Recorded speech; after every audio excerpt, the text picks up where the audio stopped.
بسم اللہ الرحمن الرحیم۔ السلام علیکم۔ روزانہ واقعات سننے کے لیے اس چینل کو سبسکرائب کریں۔ ایک دور دراز کے گاؤں میں ایک حکیم چلتا پھرتا کہیں سے آ نکلا اور اپنی دکان بنا کر بیٹھ گیا۔ اس گاؤں کے لوگوں کو علاج معالجے کی کوئی سہولت میسر نہ تھی، اس لیے اس کا کام خوب چل نکلا۔ کچھ ہی دنوں بعد حکیم نے یہ بات محسوس کر لی کہ ان سادہ لوٹ دیہاتیوں کے پاس میرے علاوہ کوئی معالج نہیں ہے، لہٰذا مجھے خوب فائدہ اٹھانا چاہیے۔ اب جیسے ہی کوئی گاہک اس کے پاس آتا، حکیم اس سے خوب پیسے بٹورتا اور دوا کے نام پر اس کو میٹھی گولیاں کوٹ کر دے دیتا۔ دیہاتیوں کا چونکہ اس پر یقین بن چکا تھا، اس لیے ان میں اکثر کو آرام بھی مل جاتا تھا۔ کرتے کرتے حکیم نے بہت سی دولت جمع کر لی، لیکن گاؤں میں ایک چلاک عورت بھی رہتی تھی جس کو سارے گاؤں والے ماسی ہی کہتے تھے۔ ماسی چلتی پھرتی ریڈیو تھی، ہر خبر پر نظر رکھنا اور پھر آگے پہنچانا اس کا پسندیدہ کام تھا۔ ماسی کی شروع سے ہی حکیم پر گہری نظر تھی۔ وہ جانتی تھی کہ یہ کوئی حکیم نہیں بلکہ فروڈیا ہے جو حکیم بن کر لوگوں کو لوٹتا ہے، لیکن اس کو حکیم کے خلاف کارروائی کرنے کا موقع نہیں مل رہا تھا۔ ایک دن شدید گرم دوپہر کے وقت جب گاؤں کے سارے لوگ گھروں میں دب کے بیٹھے اونگ رہے تھے تو ماسی اپنے گھر سے نکلی اور گرم لو سے بچتی بچاتی حکیم کے پاس پہنچ گئی۔ حکیم نے ماسی کو کچے مٹکے کا ٹھنڈا پانی پلایا اور آنے کا مقصد دریافت کیا۔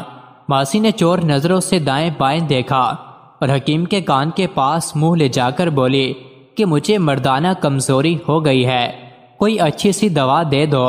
حکیم کو ہنسی تو بہت آئی مگر وہ چھپا گیا۔ پہلے تو اس نے سوچا کہ ماسی کو بتا دے کہ یہ بیماری عورتوں کی نہیں مردوں کی ہے، لیکن پھر اس پر حسب معمول لالچ غالب آ گیا۔ اس نے ماسی سے کہا کہ آپ فکر نہ کریں، دوا ہے تو مہنگی لیکن آپ کو ایک ہفتے میں فرق پڑ جائے گا۔ حکیم نے دوا کی پڑیا بنا کر ماسی کو دے دی اور جب پیسے طلب کیے تو اس نے کہا کہ میرے پاس پیسے تو نہیں ہیں، ہاں تم میرا ایک کانٹا رکھ لو، یہ خالص سونے کا ہے۔ حکیم کے تو مزے لگ گئے، اس کو سوچ سے 100 گنا زیادہ مل گیا تھا۔ جیسے ہی ماسی دوا لے کر دکان سے باہر نکلی، حکیم اس کی بے وقوفی پر بہت دیر ہنستا رہا۔ جو مردانہ بیماری بتا کر مفت کی دوا سونے کے ایک کانٹے کے بدلے لے گئی تھی، مگر ماسی تو اپنے نام ایک تھی۔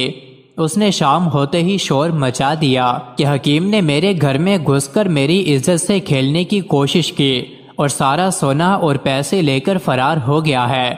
گاؤں کے لوگ بہت حیران ہوئے اور ماسی کو ساتھ لے کر حکیم کی دکان پر جا پہنچے۔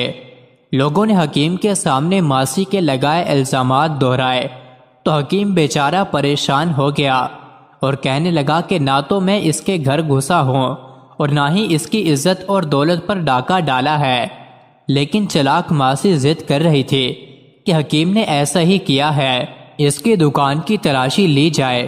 گاؤں والوں نے جب دکان کی تلاشی لی تو ماسی کا ایک کانٹا دکان سے برآمد ہو گیا، جبکہ اس جیسا ایک کانٹا ماسی کے پاس موجود تھا۔ اب حکیم مجرم ثابت ہو چکا تھا۔ حکیم نے اپنی صفائی میں کہا کہ یہ کانٹا میں نے ماسی کو دوائی دینے کے بدلے لیا ہے۔ جب لوگوں نے پوچھا کون سی دوائی تو حکیم بولا کہ مردانہ کمزوری کی دوائی۔